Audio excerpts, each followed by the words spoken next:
All right. I'm going to show you how to do the same thing here. We got boom on Twitter.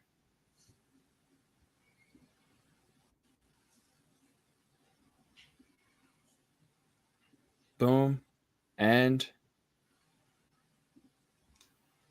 boom. Let's go, George. All right. Let's have ourselves a post-game pod here.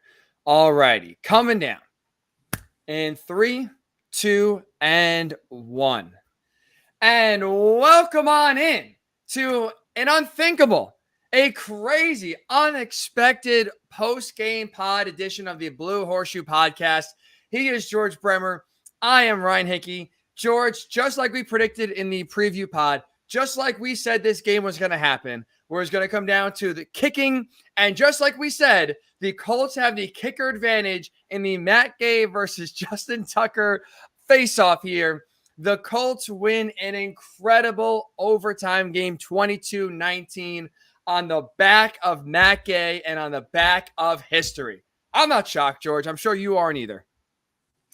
No, I mean, how could anyone be shocked? You saw Justin Tucker lining up for that 61-yard game winner. You thought there's no chance that this is going to be made. And then you knew that, the ice water that flows through Matt Gay's veins, that he was going to convert there for the fourth time for 50-plus yards. And now the Colts are exactly where we thought they'd be at the beginning of the year. 3 weeks in, they're 2-1. They're alone in first place in the AFC South, and they're about to host the Rams next week for a Super Bowl preview. I mean, this is how we thought it would all play out, right? This is exactly in our preview edition of the season podcast. This is exactly how we said it was going to go. You lose week 1 of the Jags, you beat the Texans, and then you beat now the Ravens on the road to go to 2-1. First place, your first place Indianapolis Colts through 3 weeks. And George, we can't start this pod anywhere else but kicker. Look, I'll be honest. I ate some egg today in the sense that I had egg in my face is the proper term. I also had eggs this morning, so that does count for something.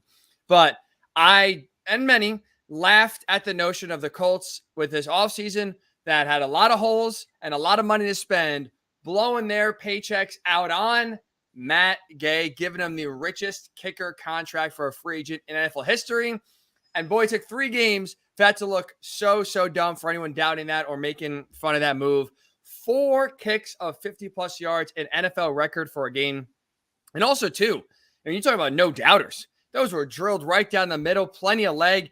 It is a long cry, George, from Hot Rod missing that gimme field goal week 1 in Houston just over a year ago. Yeah, no, I mean, I think a couple of ghosts kind of got exercised here. I mean, the Hot Rod memory from a year ago, absolutely, and what looked like for a while this might be another tie until they were able to finish this out. But also, that fourth down call reminiscent of Frank Reich's rookie year here as a head coach. About the same spot on the field, different situation. This was shorter. I think that Shane Teichen was right to go for it, but the actual play call itself left something we desired, and it looked like maybe that's going to end up costing the game.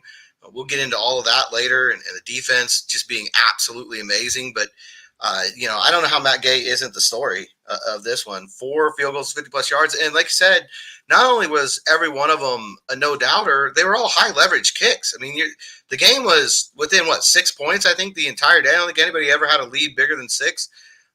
So, it's coming down to his leg over and over and over again, and he just kept drilling them, just hammering nails right through the uprights. And I think that's, well, for one thing, it shows that I guess Chris Ballard knew what he was doing when free agency opened. He targeted the right guy.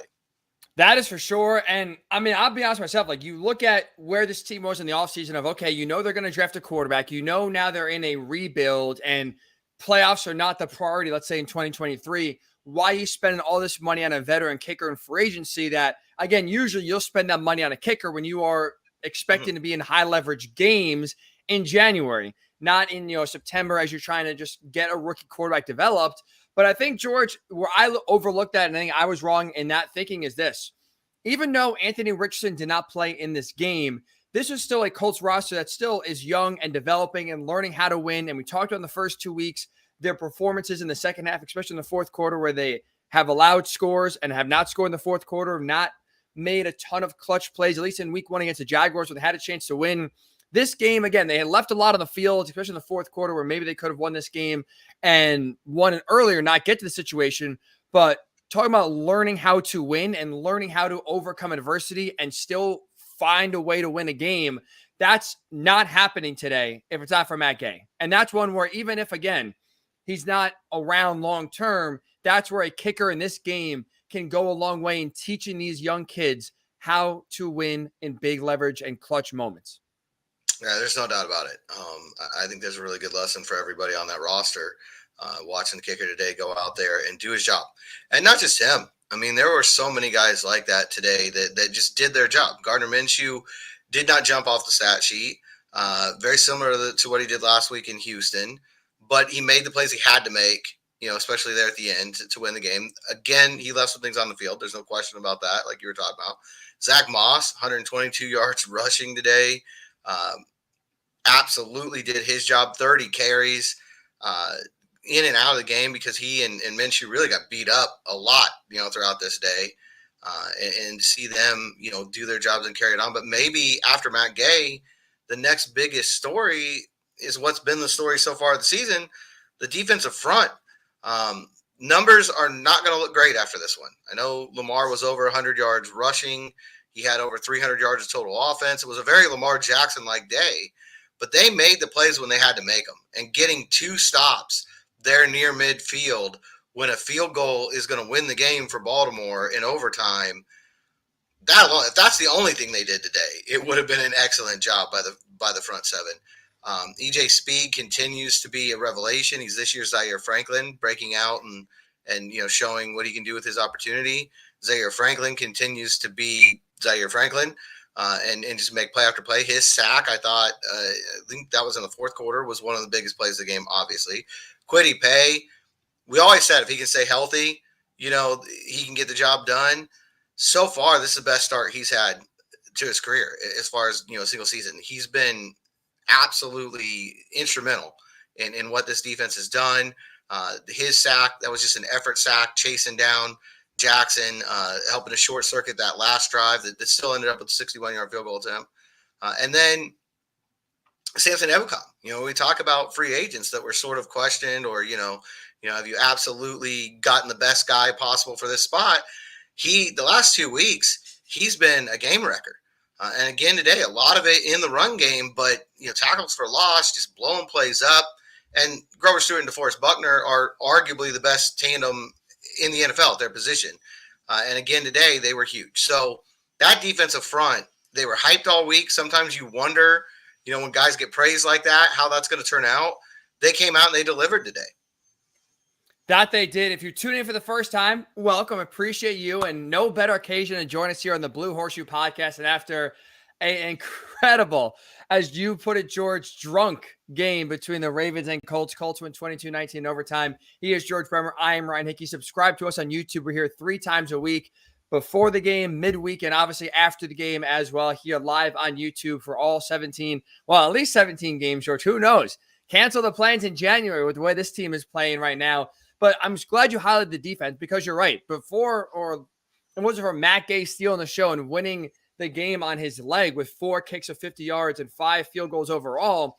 It was the defense. And like you said, similar to week number 1 against the Jaguars, these stats, like if you just look at the box score, it's not going to show a dominant effort. Their numbers are not going to match what the Cowboys are doing this year, what the 49ers are doing this year defensively. But George, for me watching this game, you look around, I think that right now through the first 3 games, this Colts defense is a top 5 defense because they are continually, at least in the front 7, getting stops, making some big plays. And like you said, all game long, even with some, now newcomers in the secondary, Juju Brents, and we'll get to him in a second here, making his season debut and replacing Darrell Baker. So again, you have a rookie player making his first ever start 3 games into the season. And not hit credit, he's played well. We'll get, again, him in a second here, but the front 4 just controlled that line of scrimmage and controlled the game really from the outside of the opening drive in which the Ravens went right down the field and marched in for a touchdown that they just had their way with and couldn't get a stop. And you saw Lamar, especially using his legs a lot in that first drive.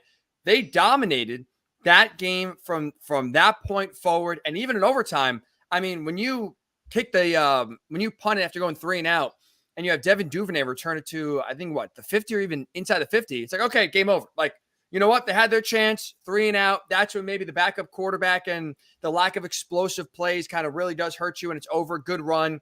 But the defense's credit, they buckled down, and they buckled down to the point where even John Harbaugh didn't have a lot of confidence in either his offense to get, a 4th and short the first drive in overtime, and then not even send the field goal unit out to kick what would be, I know, a little bit longer than a 61-yarder, but either way, when most people thought the game was over, the Colts defense stepped up and again was super, super clutch. We needed them to be. And again, just out. Matt Gay is the MVP, co-MVPs at defense, especially the front seven. I think you got to give a lot of credit to Gus Bradley in the way he's called this defense, gotten some of these young guys together early this year. I think he deserves a lot of credit. But it goes back to something we said way back in, I think, when Shane Steichen got hired. That one of the most important things, one of the most important words was going to be compete. Go out there and fight. See that edge from this team. And through 3 weeks, they absolutely have shown it. I think every game you've seen them compete. You've seen them fight, scratch, claw. And I think today was the epitome of that. Because we talked about the offense being banged up. The defense was a little banged up too. Juju Brents gets his debut, comes out and had a really good game. He had some really impactful plays. He made some mistakes. He's a rookie playing his very first game in the NFL against one of the best quarterbacks in the NFL. But he made some he made some game-changing plays, especially early on. I mean, you talk about the opening drive and how the Ravens went right down the field. They started to do it again, and it looked like it might be a long day. And Juju gets his hand in there and punches a ball free, and all of a sudden, from that moment forward, the script flipped, and the defense was just out there making big play after big play. Can't say enough about the job that they did on the road in a really tough environment. Yes, the Ravens are banged up. Their offensive line is not healthy. Colts haven't really faced a healthy offensive line yet.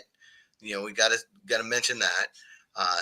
They had no Odell Beckham today. They didn't have all their weapons. The Colts aren't fully healthy either, so it wasn't like it was, a straight up matchup in that regard.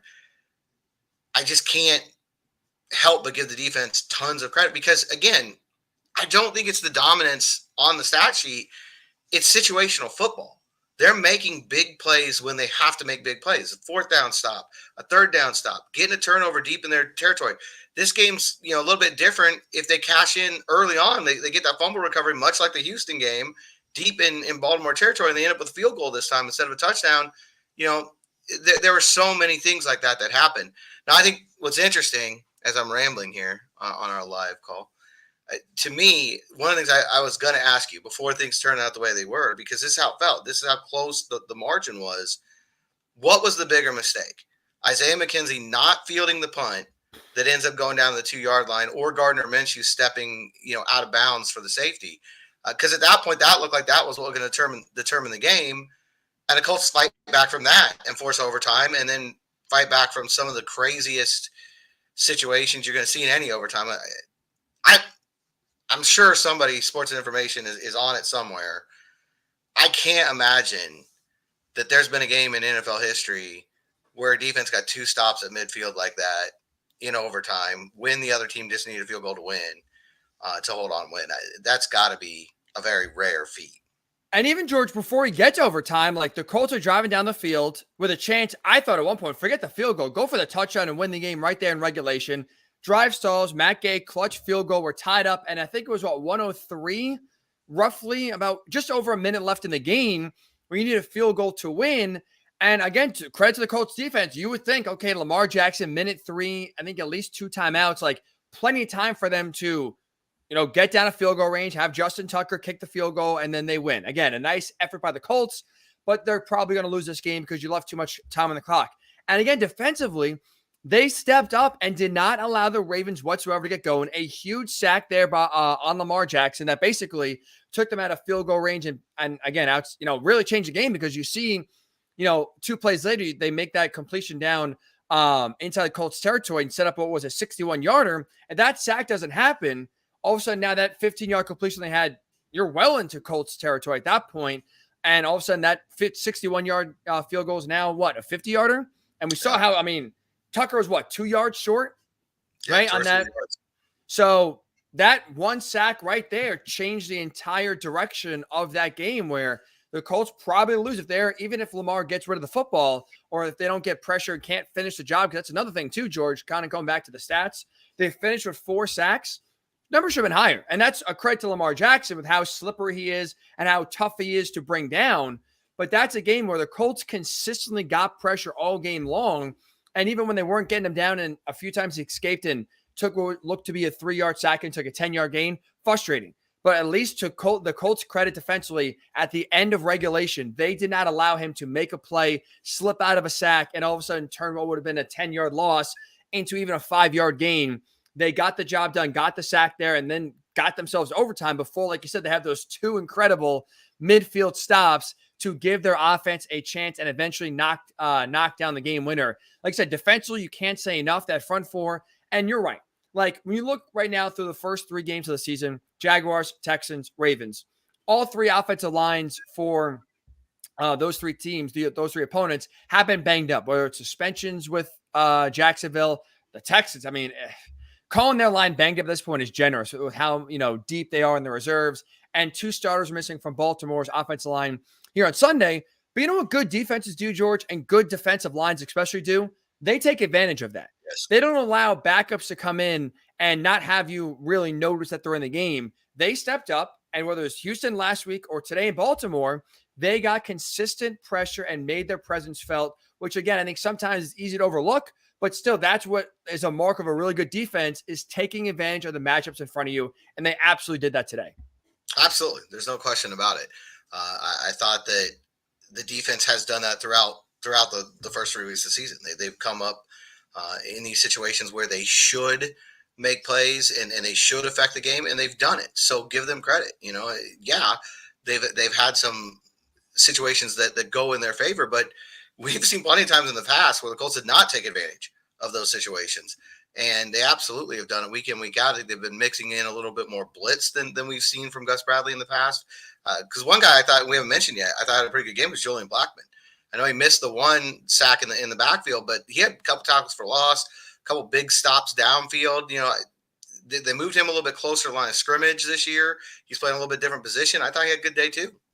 He did. He absolutely did. Second on the team in tackles, which sometimes is not the best stat you want if your safety is high up there in tackles. But like I said, he had a tremendous game. And Juju Brents, George, I remember after our post-game pod against the Jaguars, when he was inactive for week number 1, we had comments in the YouTube of like, how concerning is it that Brents is right now and not on the field. George, today, he finally makes his NFL debut, and I think any doubts fans had about him and his performance and his development were put to bed right away. He had a tremendous game. He had a really good start. And I think that's, he fits this defense well. He's got the right mentality. You just got to see him build from this. I think that's the thing about the NFL is it's great, when you come out and you have one good game, but what separates these guys is, can you do it week after week? And I think that's what we need to see from him. Somebody in the comments talking about the clock issue at the end. I thought we were talking about this, texting back and forth. I thought that the Ravens were charged with time. I thought they had 2. Were they not?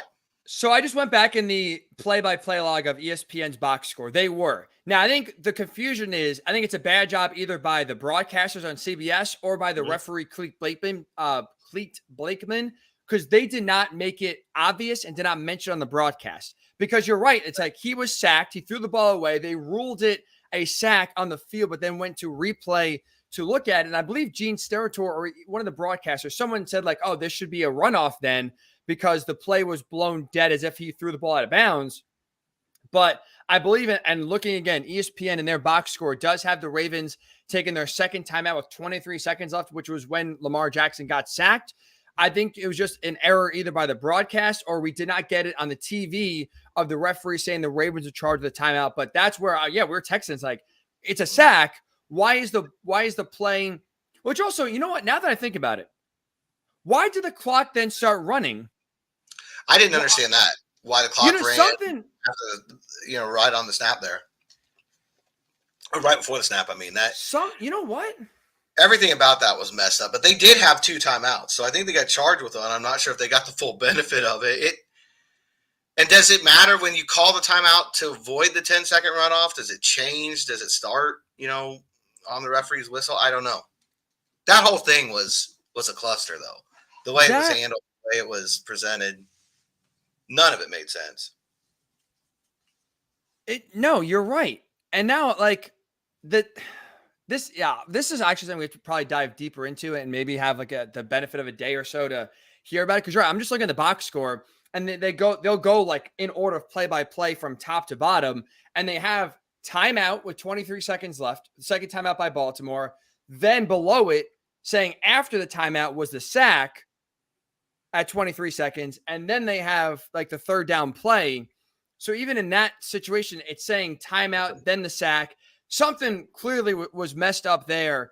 Where, like I said, there was a lot of things were messed up there. A lot of things are messed up, including the convenience of a missed face mask near what was that? The end of regulation, I believe. Yep. Oh no, near the end of that got the Colts the ball back with time on the clock to go down and kick the eventual game-tying field goal. I believe that's EJ Speed, if I'm not mistaken, that third down face mask that was called or missed. That one might have been Brent's, and then EJ had the pass interference late.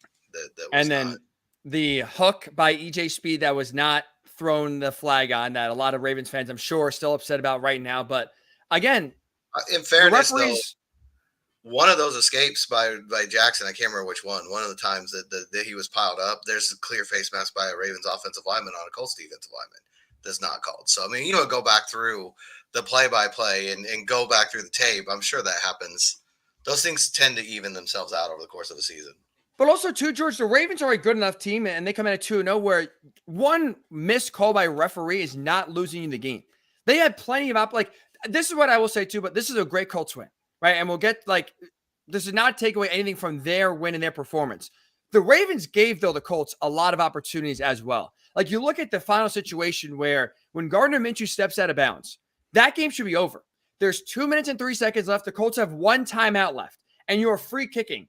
So you punt the ball. The broadcaster talking about, hey, could they go for an onside kick? I'm not sure if you're allowed to on like a free kick or how that would how you would go about trying to do that.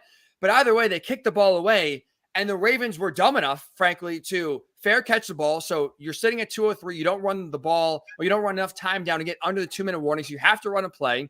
Colts call a timeout, and all of a sudden, next thing you know, on part of the reason why on third down the clock stopped was because the Ravens had a penalty, a block on the back that at least would have negated the missed face mask. So you would have had a redo on third down, but bare minimum, even the Ravens don't get that third down, you chew another 30 seconds off the clock, which they didn't do because the clock stopped. So I think in real actual game time, it was 24 seconds off the clock came when the Ravens had the ball and the Colts had one timeout. And so you look to Baltimore had plenty of opportunities to win this game. And part of the reason why the Colts were able to hang around so long was their own miscues. And again, I think for a Colts team, it doesn't matter how you win, especially when you are young right now in this rebuild stage, learning how to win and learning how to take advantage of other teams' miscues and making them pay for it, George, is a very valuable lesson. And so I don't want to hear about the referees because I think either way, George, the Colts did what you're supposed to do and take advantage of the breaks you get. And I always say, when it goes against the Colts, it goes for the Colts. If they don't throw the flag, it's good defense. At the end of the day, if you make the play and there's no flag, hey, great job by EJ Speed getting that stop. So, I look around at the defense in general, and grit is what comes to mind. I mean, that's the word to me for this win. It was such a gritty game. And I think when you're talking about being a young team and learning how to win, these kind of games in particular are games that young teams usually don't win because they're usually going to make more mistakes down the stretch, and they're going to be the ones that end up, giving it away. And this one, the Colts made some mistakes, but they kept fighting through it. Those four pillars that you hear from Shane Steichen all the time, one of them is relentless. And this was the epitome of it. That's what he's talking about. Whether it's Kwity Paye not giving up on that sack, whatever happened with the timeout after it, Kwity Paye just getting there and making the play was a huge play on his part. That was a relentless sack. The team in general just kept coming back out there. The defense never hang their heads when the Ravens are taking over at midfield in overtime. Easy time to just kind of, like you said, pack it in and, okay, we've done everything we could today. There's nothing left we can do. This was a relentless game by the Colts, and they're taking on the personality of their head coach. They are. And, George, I'm glad you brought that up. It's a perfect segue to get into Shane Steichen. It's 3 games in, but it feels like they got the right hire, George. They absolutely got the right hire. This is a guy in Shane Steichen who knows what he's doing, who has his guys playing tough. And he already is, again, looks to be one of those veteran savvy coaches that is now all of a sudden like playing chess, if you will, instead of checkers. And he's already, instead of just trying to avoid rookie head coach mistakes, is like, how can I take advantage of whatever I'm given as much as possible? Whether it's, again, now seeing not once but twice, George, a fire drill, if you will, of offense running on the field, the special teams running off, and vice versa, now doing it twice and getting John Harbaugh to bird one time out and trying to get him to jump off sides. Like, he is, again, designing plays that help this team win in the run game and doing more with less, where you go on the road to an undefeated Baltimore team at 2-0 with a backup quarterback, with a backup running back, and you go in there and win the game. George, I think so far, I know it's early, it feels like they got the real one in Shane Steichen. And a backup center as well. You know, the yes, middle of the, thank you. The line of that offense was new, making their first start of the year, and trying to figure out a Ravens defense that's going to throw you a Rubik's Cube of looks. You know, they're always that way. And so for the quarterback and the center to be on the same page as much as they were. Now, Gardner Minshew got hit a lot. So they didn't make every right call in there. And he showed a lot of toughness today, staying in that game. He did.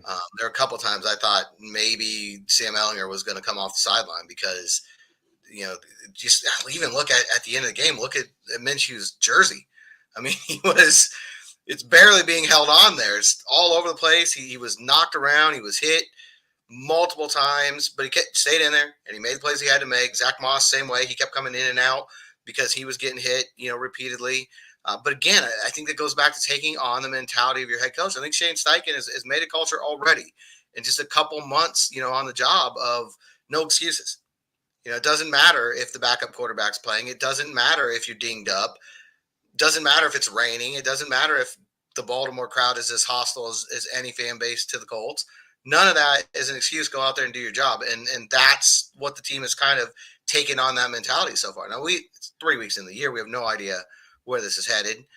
But I do think what you've seen early on from Shane Steichen is really encouraging stuff from a rookie head coach. I mean, they almost beat Jacksonville on week 1.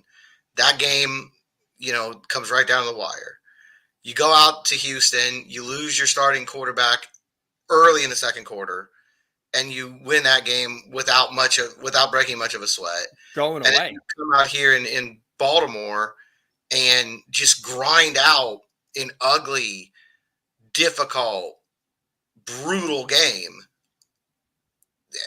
That's a good sign from a head coach. That if nothing else, I don't know, we're going to go, through all the things at the end of the year. You go back through and you can, judge where he was at. If nothing else, these players are playing hard for him. That much I think you can say without any hesitation. And you know what I love the most, George, honestly, is his reaction at the end of the game, where he basically spikes his headset, yelling at the entire sideline, like fired up, like he just won the Super Bowl.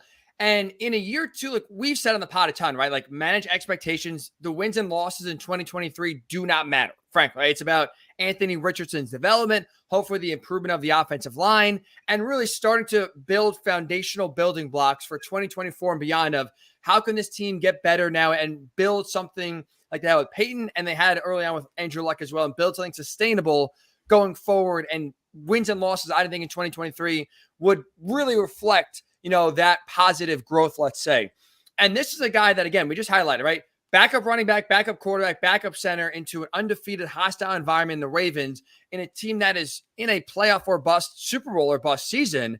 And he's out there like he had every excuse in the book if they lose. Okay, we played tough. Hey, look, that's a moral victory, guys. Look how, we hung tough for these guys for 4 quarters. We lose in overtime. We lose at the end of the game if Tucker hits that 61-yard field goal. Okay, like you could still take some positives out of that. He said, F it. We're winning this game. And they're like, he has set the standard of basically no excuses, right? We are winning, and anything short of winning, anything short of our standard is a failure. And that goes back to also, too, your point of the players playing hard for him. No one's going in there saying, oh, feel sorry for us. Look, we're banged up here. Anthony Richardson's not playing, so no one expects us to win. So we're just going to try hard. It's all good. He went out there. I know it sounds cliche and obvious, but he said, we're winning no matter what. And I think that attitude, George, resonates. And I think it builds that standard that the Colts are looking for of excellence. And I think, frankly, George, that they've been missing now for the last few years, really since Andrew Luck walked out the door. This feels like for the first time in a long time after a win like this, after a game like this, where that standard of, hey, it's winning or bust, basically. Nothing, no more victories, nothing else. It feels like it's back in Indy. I feel confident in saying there won't be anybody doing snow angels next to an injured quarterback this year with the way this team's reacting. But when you talk about that relentless nature and that, no one's going to give him on a play, right at the end of the first half, maybe the biggest one of those, Minshew gets hit, he fumbles the ball, the Ravens are going for a scoop and score, and Quentin Nelson comes across the field, makes the hit, jars the ball loose again, and then Michael Pittman hustles and recovers it. At worst, Baltimore's in field goal range there to tie the game going into halftime. This is a game the Colts won by 3. They very well could have scored and taken the lead and changed everything about this game. But again, this team is not playing to the whistle. They're playing through the whistle. And I think that really speaks highly of Shane Steichen and what he's done so far. And it also is impressive because, like I said, they're making a lot of veteran-savvy plays, even though there's, especially in offense, not a lot of veteran presence on the field. I know Quentin Nelson and Michael Pittman Jr., two guys just highlighted in that specific play, obviously been around the block a little bit, so they've seen some things. But to your point, like, it's those small, like, you hear coaches talk about all the time, the margins in the NFL are so thin. Like, it's razor thin between wins and losses. You highlighting that play that, frankly, I forgot about is the exact play that could have flipped this game and the Colts don't get to overtime because that, like I said, you recover that if you're Baltimore, bare minimum it's a field goal, maybe it's a touchdown, and you lose maybe by 3 or by 7 instead of winning by 3. It's like something as small as knocking a fumble out of bounds before the half just to preserve possession on third down and allow yourself to punt truly changes the trajectory of the game. And it shows the attention to detail too, George, where nothing's going to be overlooked. Nothing is going to be put aside. And again, when you see, to Shane Steichen's credit, kind of like we saw, to have the Ravens burn a timeout where you put the field goal unit on, run them off, run Gardner Minshew back on, and then do it again after the timeout, you are pulling that maneuver just like you did last week in Houston with a backup quarterback and a backup center. To have confidence, not only to do that, to execute it, also shows you the attention to detail, George, is second to none. These guys are locked in. Now, again, 3 weeks in the year. Who knows where this ends? All they're guaranteed right now is 2-15. Beyond that, we have no idea what else happens from here on out. But they are. Boy, there's your dose of reality. Sitting at first place, the 2-1. Here's what's guaranteed: maybe 2-15. That's the reality of the NFL. I mean, that's how this league is. But right now, these guys are locked in, and they're not just playing hard, like you said. They're on their details, and they are not letting things slip. And I think that's definitely been a problem around here the last few years, where just letting a little detail here, a missed assignment, a missed block, letting a recovery happen that maybe you could have prevented. And they also seem to shake some things off. I mean, in the course of this entire crazy finish, I mean, we could do 5 podcasts on the fourth quarter and overtime and everything that happened. There could be a 30 for 30 on that. It was such an insane series of events. But in the course of all this, there's a moment where Alec Pierce looks like he's going to make an incredible catch and set them up for potentially a game-winning touchdown. And it's a great defensive play by the Ravens. And the Colts hang in there and get the field goal on the drive. I'm not sure that would have happened last year. Things like that used to shake this team. And it used to be, you go back and, oh, man, if Pierce could have somehow held on to that, maybe this would have ended differently. It's just another example of no excuses. No, it doesn't matter. Okay, you had a chance to make that play. The defense made a better play in that situation. It happens in this league when you're going up against the best players in the world. You stick at it. You kick the field goal. You keep fighting, and you end up winning the game. Mental toughness, George. Resiliency, again, it's tremendous qualities to have. And it's something where if you can establish that early, and so far, like I said, in 3 games, it looks like that's at least a few qualities and traits this Colts team does possess, instilled by Shane Steichen. It goes a long way when this team actually can get talent and be in a position to where they are competitive for the playoffs and the division going forward. It's tremendous to have those DNA pieces already built in this early on in the Steichen era. And part of that, George, too, is, look, you go into your first year as a head coach, right, with a team where at least you expect the best player in offense to be there in Jonathan Taylor. And so far, obviously, we know he's not there through the first 3 games. And it's okay, fine, no problem. Zach Moss, you're our guy. Well, we're going to make sure you're going to be put in the best position possible to succeed. Last week, 18 carries, 88 yards, and a touchdown in his season debut. How about today, George, again, with a backup center and Wesley French, who this offensive line, we'll get to it a little bit there. There was, Minshew was sacked 5 times, a little bit on him for not seeing Kyle Hamilton come right in front of his face a few times, which we'll hit on here in a second. But that offensive line opened the door for 122 yards for Zach Moss on 30 carries, 4 yards a carry overall for the team, if you include Trey Sermon's carries as well, especially in a game where Minshew's not throwing the ball past the sticks outside of everything. One throw, the 2 throws, the one to Pierce down the field that he, like I said, a really nice play by the DB to break up, and the pass in overtime to Michael Pittman Jr., who made a tremendously tough catch on that one to help out this team in OT. Outside of those 2 throws, I don't think George has a throw over 10 yards the entire game. So even though the Ravens knew basically, hey, 10 yards and in, they're not doing anything, you can load the box to still be able to run the ball the way they did, get Zach Moss over 100 yards rushing is really impressive. And it's a credit to Shane Steichen, credit to his offensive line, and a credit to Zach Moss for, again, stepping up and having the bar be execute. No excuses. And they did that again today. Yeah, you were owning earlier that you weren't really excited about the kicker being signed. I feel like maybe you were not alone in that feeling amongst the fan base. When they traded for Zach Moss, when the Nyheim Hines trade went down at the deadline last year, and they got Zach Moss back in the deal, I remember my reaction was like, he's a bust. He's a draft bust. What are you doing, taking on this guy? What do you want with him? And to his credit and to the team's credit, he's turned his career around here. He's still a young guy. I mean, it's not like he was washed up, but he never was, what Buffalo wanted him to be. But I think some of it is the Colts are not asking him. One of the strengths from Shane Steichen so far is that he's not asking people to be something they're not. He's not telling Gardner Minshew to go out there and bombs away. I mean, obviously, he didn't throw the Hail Mary at the end of the game. He's doing what those players can do and highlighting those strengths. It sounds simple, but there's so many coaches that don't really understand that and don't put those guys in those positions. And with Zach Moss, they're just saying, look, you're a throwback 1980s running back. You're going to run people over. You're going to run to contact. It's a power game, and we're going to lean right into it. And Moss has responded by playing really good football the last couple of weeks for this team. And he finished the year last year really well for the Colts. So, that for me is a mea culpa. I thought that was not a great move by the Colts. Obviously, it's been a pretty essential move. They don't win this game today without Zach Moss. That being said, somebody said earlier in the comments, and they're right, can you imagine if Anthony Richardson played in this game with the element that he adds to this football team, his ability to run? Can you imagine what this offense might look like if someday in the not too distant future, Anthony Richardson's the quarterback and Jonathan Taylor's the running back?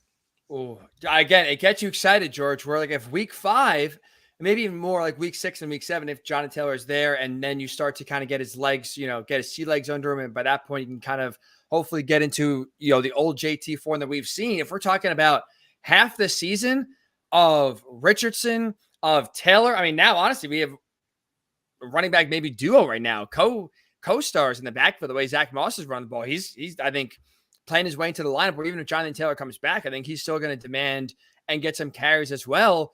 This is an offense that, like you said, should be explosive and should be a lot of fun to watch if things go correct. And also, too, I mean, if Richardson is healthy, if Taylor's on the team and is getting back to his old form. But like I said, there's a lot to be excited about going forward of the future of this team just this season.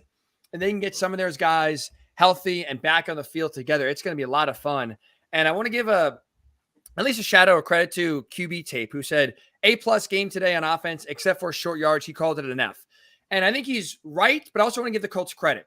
He is right in the sense that 3rd and short, there was some times where in overtime especially, was it 3rd and 2, right by midfield, where we thought the game was over, or a chance for the game to be over on the Colts' second possession of overtime. 3rd and 2, run the ball for a yard. 4th and 1, play was blown up, and Zach Moss had no chance before the play even started of converting that. But so QB Tape is right in the sense that the short yardages were absolutely a concern. But here's where I want to give the Colts credit, George, and that's this. The final possession of overtime, when they cross midfield and they are, we'll say, in range, where it felt like they kind of got to the point where it said, okay, we're going to kick the ball at Matt Gay no matter what. But credit to the offensive line and to Zach Moss, where on those 3 running plays, I think it was they maybe got 7 or 8 yards to like basically get right at the red line, at the target line.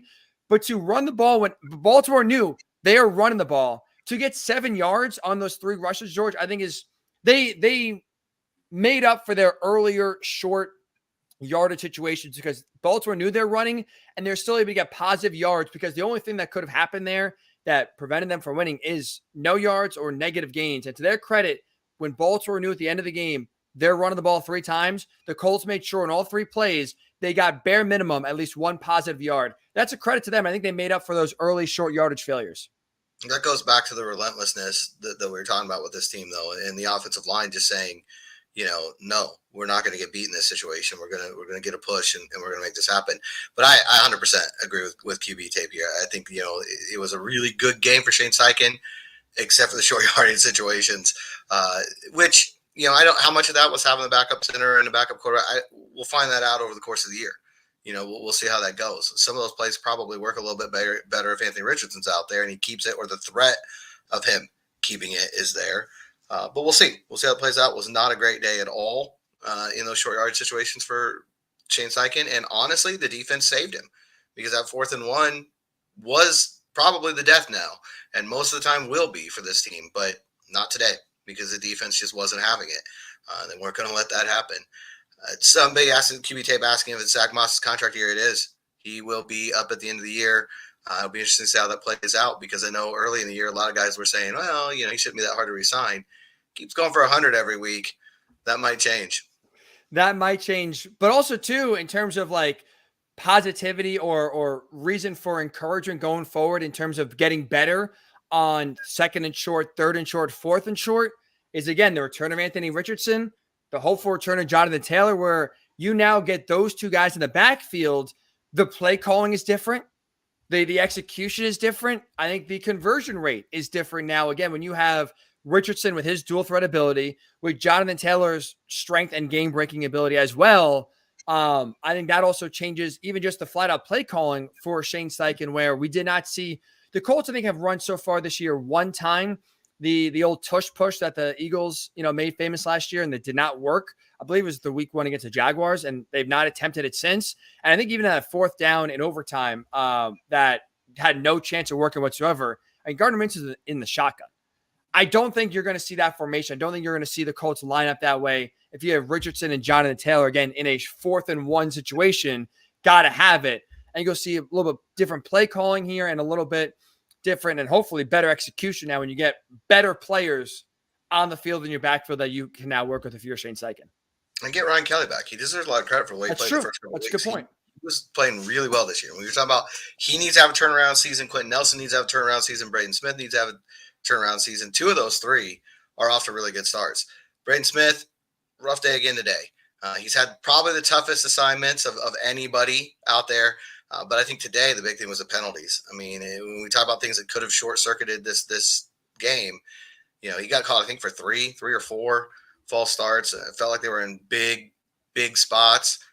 But again, no excuses with this team. I think that's the best thing so far through 3 weeks. They're just not letting, things get to them and packing it in. They keep fighting. They get through it. It's not always pretty. But they get the W, and now we'll see because I think there's a massive challenge coming up next week against the Rams. Huh.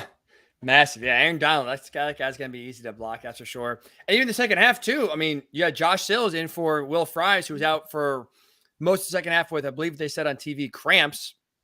So 2 out of the 5 starters, at some points out of the game, and you're still, again, able to find a way. And like I said, we saw a lot last year. And I know it's preseason, I get it, but that's what you have to work with as well. We saw in the preseason, too, a penalty, whether even if it's as small as a false start, would kill the momentum of the drive. And most times, if you're in the red zone, would force a field goal instead of a touchdown. If you're not in the red zone, most likely end the drive and force a punt.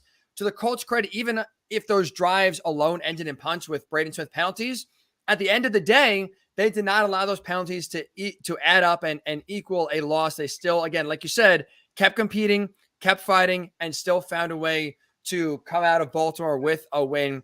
And I think finally, George, wasn't the star of this game. but still deserves credit for a gutty effort. That's Gardner Minshew. Again, barely did not push the ball down the field whatsoever, but in a situation where he came in tough conditions too, with a slippery football, rain everywhere, he made enough winning plays to help get this team in position. It did not hurt them with turnovers and bad decision-making for the most part, to prevent a win from being had. He, I think, as a backup quarterback, George, lived out basically his job title to perfection. That's exactly what I was going to say. This is what you want for the backup. You want him to come out, protect the football, make the plays when they're there to be made. The touchdown pass was a thing of beauty. He's in there taking the hit, making the perfect throw. Zach Moss pulling it in. That was nice catch by him too. Nice catch and run after the catch by Zach Moss. I mean, he did what he had to do. Again, it's not spectacular. That's not who he is. They're not going to ask him to go out there and be Patrick Mahomes. But he comes out and he does his job, and that's all you can ask for from a backup quarterback is give you a chance to win. He's done it now 2 straight weeks. Not just give him a chance to win; he's won the game. So I think that's it's another one of those offseason moves that I don't think this one was questioned as much when it happened, but another one of these offseason moves that really has worked out exactly the way they wanted it to. You bring in Gardner Minshew. The idea is, hey, if the rookie is, first of all, push the rookie in the preseason, make sure he's ready to go.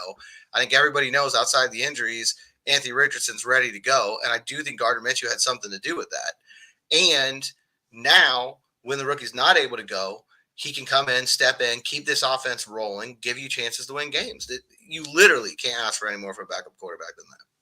And you know what he did too? Again, he didn't make a lot of plays himself that helped win this game. Like I said, that touchdown pass was absolutely beautiful. Just dropped it right in there. So it's just a great play by him in contributing.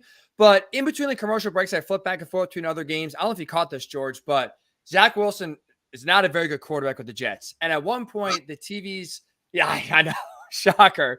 But at one point on the sideline, TV cameras caught one of the Jets running backs yelling at his running back coach. And the reason why I bring that up is we're in week 3, and the offense for the Jets without Aaron Rodgers has been an absolute disaster.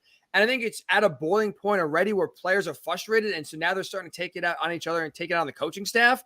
I think when you are a competitor, right, and you want to win, I think it's easy to get frustrated and start to snap if you are going out there. If you're the defense, right, you're making plays, and you see Gardner Minshew slinging the ball to the other team all the time, putting the ball in harm's way, and taking a ton of sacks and just killing any sort of momentum you have. To Gardner's credit, again, even though he wasn't a star, right, he didn't win this game on his arm, and he was not within the first 5 guys you'd say, hey, who deserves a lot of credit for this win? Gardner Minshew is probably not in the top 5 of guys you would say that helped directly lead to this win. But I think what he did that was very important was he was not the reason why they lost the game or should have lost the game. Now, again, he took a few sacks that were on him. I mean, Kyle Hamilton telegraphed it every single time off the edge. On his front side, I don't know if he's blind in his right eye where he just could not see Kyle Hamilton coming right at him. But at least for some of the few sacks early on, he held onto the ball, which, again, if you're going to get sacked, don't make a bad play worse by fumbling it. At least he held on and he had good ball security. Did not throw an interception.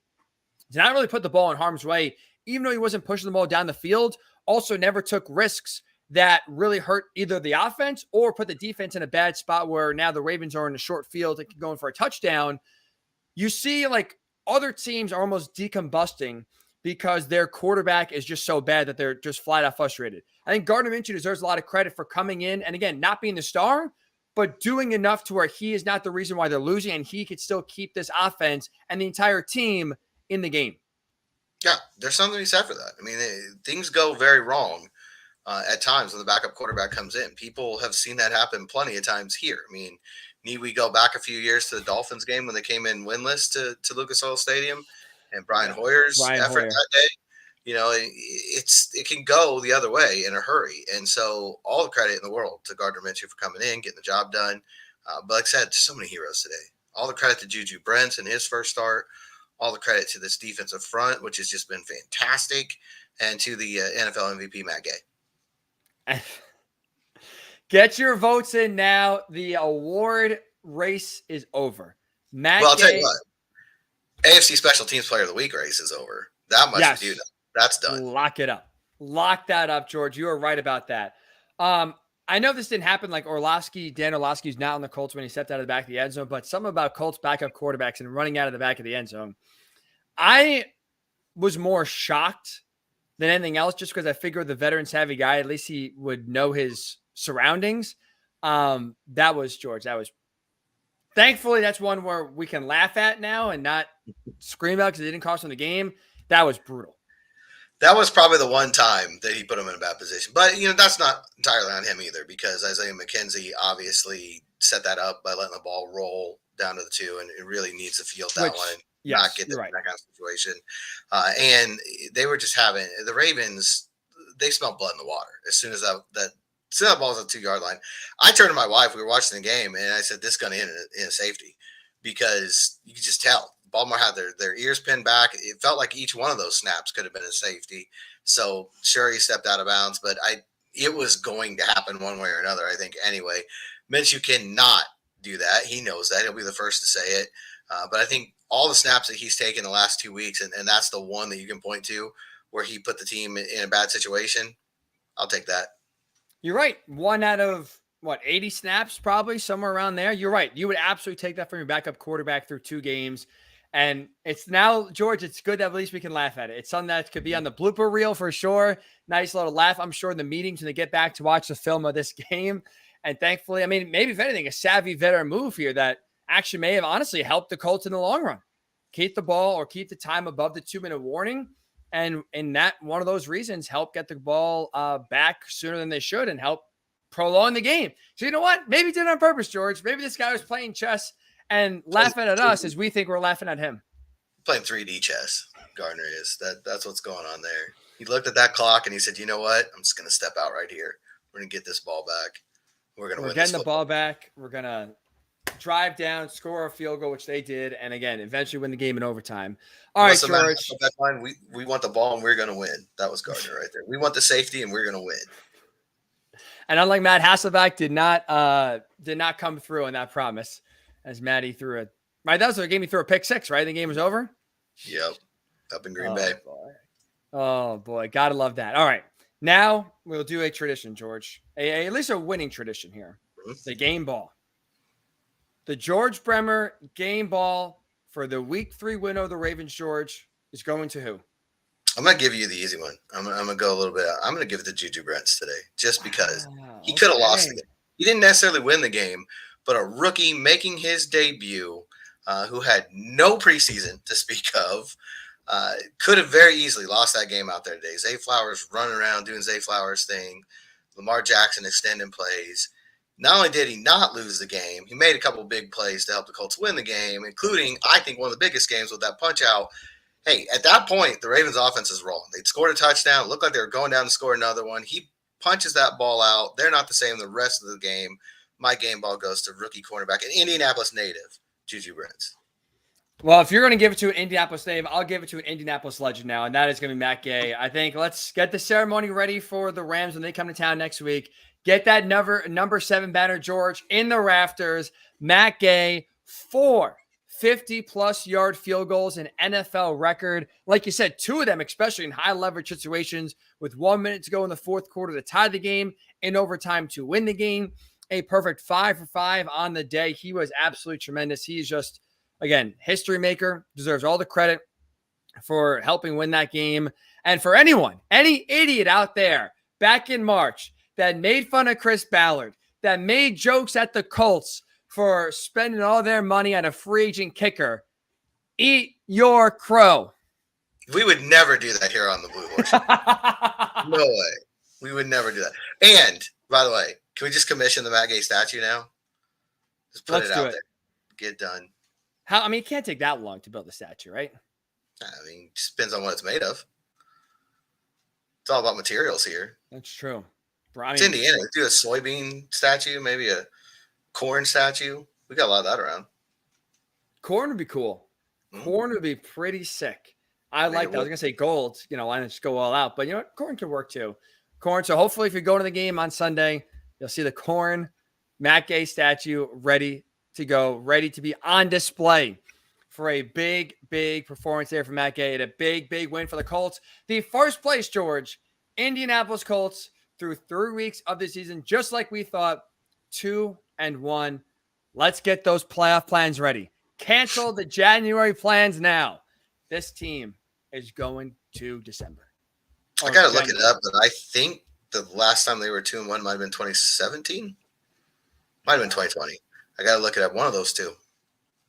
It's either been 3 years or 6 years. So I think I got to double check. Off the top of my head, I feel like 2020 week 3 they played the Browns and lost. That was either week 3 or week 4. It was early in the season, I feel like, and they lost that game. So maybe that hurt their. I don't know. Yeah, we got to look it up, and we can definitely have that ready for Tuesday's pod. But if you're listening for the first time, welcome, Blue Horseshoe Podcast. George Bremer, Ryan Hickey. We're here every single post game, after the game, live exclusively on YouTube. So make sure you subscribe to our YouTube channel so you can get that and subscribe either on YouTube or as well wherever you get your podcasts, as we are here 3 times a week, Tuesday, Thursday, Sunday. Get you ready for each and every game as we get set now for a very interesting and very fun season, George. Let me tell you this one final thing before we get out of here. The victory cone is going to be delicious. Last week, Ralph's Italian Ice right by apartment, death by chocolate. Delicious. So I don't know. I think I'm going to change it up here. I am superstitious, but not superstitious enough to get the same exact cone order. But we will get a victory cone tonight, and it's going to, let me tell you, that one tasted good against Texans last week. This one's going to taste 10 times better. That's something. Hey, and the Texans came out with a huge win down in Jacksonville today. That's why the Colts are alone in first place atop the AFC South. So I don't know. It's early in the year. You never know how these things are going to turn out. But can we say this definitively? 2023 has already been more fun than 2022. Honestly, I think I would have said that after week 1, which they lost. Like that 2020, I mean, I'm trying to think of the bright spot. I guess probably beating Josh McDaniels, that snake, and with Jeff Saturday was probably the highlight of the season. Maybe the Jaguars game, or I guess maybe the Chiefs game. I guess there were a few highlights last year. But like this has already been way more enjoyable, way more fun. These podcasts have been already more positive than the 3 we've done after the game so far this year, compared to, I think, probably all 17 games combined last year, George. This is so much better. I like this. I can get used to this. It's a lot more fun. There's no question about it. And, hey, I don't think a kicker's ever won an NFL MVP, but mark it down here in September. Take it to the bank. Matt Gay. Save this video right now. George is calling it MVP for 2023, Matty Gay. Let's go. All right.